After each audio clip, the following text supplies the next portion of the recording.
परमेश्वर के धन्य नाम की महिमा हो। प्रभात मनन के सत्र 1319 में आप सभी का बहुत ही विनम्रता के साथ स्वागत करता हूं। आइए आज के मनन के लिए हम पढ़ते हैं पहला तीमुथियुस अध्याय 3 पद 2। यह आवश्यक है कि अध्यक्ष निर्दोष और एक ही पत्नी का पति संयमी, सुशील, सभ्य, अतिथि सत्कार करने वाला और सिखाने में निपुण हो। पिछले दिन हम देखे थे कि कलीसिया का अध्यक्ष के रूप में जिनको चुना जाता है वह उस वक्त अर्थात जिस समय उनको इस सेवा के लिए चुना जा रहा है निर्दोष होना चाहिए, अर्थात दोष लगाने के लिए उन पर कुछ भी उस वक्त नहीं होना चाहिए। देखा जाए आगे बताए गए अन्य 14 योग्यताएं वास्तव में पहले बताया गया निर्दोष की परिभाषाएं, अर्थात आगे लेखक पौलुस बता रहा है कि कलीसिया के अगुवे निर्दोष रहने के लिए कहने का क्या मतलब है। उसमें सर्वप्रथम यह है कि एक ही पत्नी का पति हो। यद्यपि पौराणिक रोम में अनेक पत्नियों को रखने की प्रथा सार्वजनिक रूप में तो नहीं थी, पर रोम के उच्च श्रेणी के नागरिकों में यह प्रथा होती थी। इसके अलावा रोम के कई उपनिवेशों में जैसे कुरिन्द, एफेसुस आदि जगहों में भी एक पुरुष अनेक महिलाओं को पत्नी के रूप में रखने की प्रथा होती थी। पहला कुरिन्दी 5:1। परंतु यहाँ विषय बहुविवाह नहीं है। इसलिए नहीं है क्योंकि प्रथम शताब्दी की कलीसियाओं में ऐसे लोगों को जो एक से अधिक पत्नियों को रखते थे कलीसिया के सदस्य भी होने नहीं देते थे। बहुविवाह और तलाक आदि विषयों के संबंध में प्रभु की शिक्षा और प्रेरितों के द्वारा उसकी परिभाषाएं नया नियम में तीमुथियुस को भेजी गई इस पत्री के पूर्व में लिखित पुस्तकों में स्पष्ट रूप में दी गई है। मत्ती 19 की 3 से 9, पहला कुरिन्दी अध्याय 7 पद 2 से 40 तक आदि भागों को पढ़िएगा। बहुविवाह और तलाक दोनों बाइबल सख्त मना करने वाली दो बुराइयां हैं। कई बार अनेक विवाह करना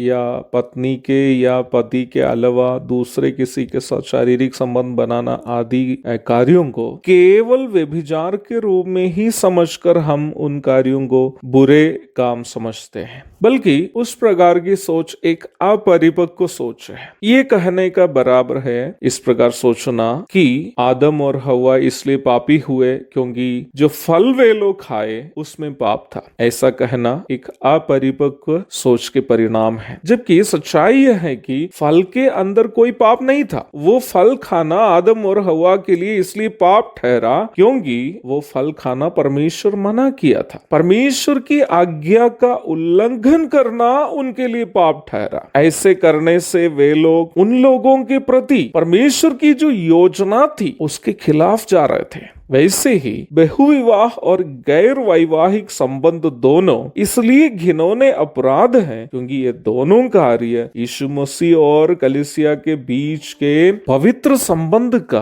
प्रतिनिधित्व करने वाला पारिवारिक जीवन के खिलाफ है। पोलीगामी और extramarital relationships are heinous sins because they are acts against God's plan called family, which represents the holy relationship between the Lord Jesus Christ and the church. कलीसिया का एक ही दुल्हा है जो प्रभु यीशु मसीह है, वैसा ही यीशु मसीह की एक ही दुल्हन है जो कलीसिया है। बहुविवाह और गैर वैवाहिक संबंध दोनों इसलिए घिनौने अपराध है क्योंकि ये दोनों कार्य पहले बताई गई आध्यात्मिक सत्य के खिलाफ है। केवल परिवार जिसमें एक पति और एक पत्नी है इस आध्यात्मिक सच्चाई का प्रतिनिधित्व करता है। जब पौलुस कहता है कि अध्यक्ष एक ही पत्नी का पति हो, उनका कहना यह है कि अध्यक्ष अथवा पास्टर या प्राचीन एक ऐसा व्यक्ति होना चाहिए जो प्रभु की सेवा अपने घर में विश्वास योग्यता के साथ करता है। यीशु मसीह और कलीसिया के बीच का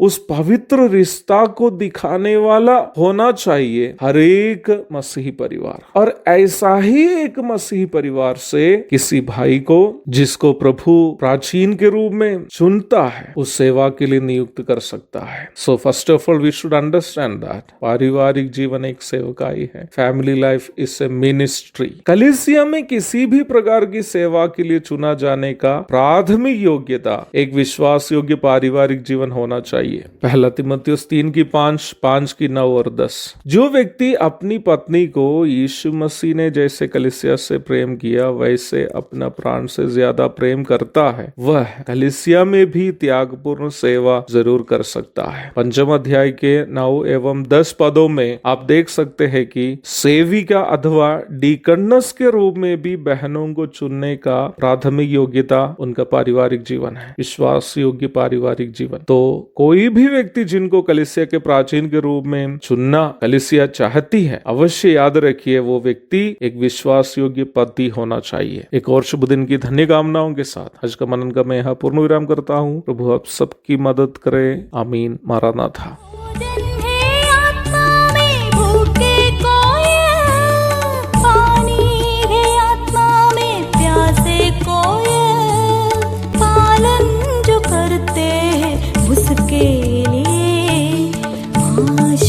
पाने का साधन है ये है वचन, प्यारा वचन, यीशु मसीह का प्यारा वचन।